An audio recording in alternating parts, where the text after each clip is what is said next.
গত কয়েকদিনের টানা বর্ষণ এবং এর পাশাপাশি কংসাবতী ব্যারেজ থেকে জল ছাড়ার ফলে পূর্ব মেদিনীপুরের কাঁসাই নদীর জলস্তুতি বৃদ্ধি পাচ্ছে কয়েকদিন ধরে।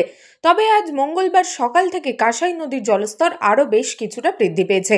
তবে এই জলস্তর বৃদ্ধি পাওয়ার ফলে কাঁসাই নদীর তীরবর্তী সবজি ও ফুল চাষের ব্যাপক ক্ষতি হয়েছে। কৃষকেরা ফসল রক্ষা করার আপ্রাণ চেষ্টা চালাচ্ছে। সেই ছবি ধরা পড়ল পাঁশকুড়ার পশ্চিম কল্যা গ্রামে। তবে যে পরিমাণ জলস্তর বৃদ্ধি পাচ্ছে তাতে রীতিমতো আতঙ্কিত এলাকার মানুষজন। আমরা প্রচুরই ভয়ের মধ্যে আছি। গত বছর বাঁধ ভেঙে গিয়ে আমাদের প্রচণ্ড পরিমাণে ক্ষয়ক্ষতি হয়েছে চাষাবাদের। বাড়ি ঘর কাঁচা অনেক ভেঙে গেছে, ফসল তো পুরো ক্ষতি হয়ে গেছে। আমাদের এখানে মেন চাষ ফুল পুরো নষ্ট হয়ে গেছিলো। আর্থিক দিক থেকে আমরা প্রচণ্ড ক্ষতিগ্রস্ত। সবজি সব বাঁধ ভেঙে গেছিলো গত বছর, সেই ভয়ে আমরা এখন আতঙ্কিত আছি। এবছর তো প্রথম থেকে আষাঢ় মাসের প্রথম থেকে নদীতে ভরপুর জল দেখছেন। জলে বসতে আমাদের চিচিঙ্গা, ভেড়ি, গেঁদা এসব চাষ ছিল, তো গেঁদাও নষ্ট হয়ে গেছে, চিচিঙ্গাও নষ্ট হয়ে গেছে।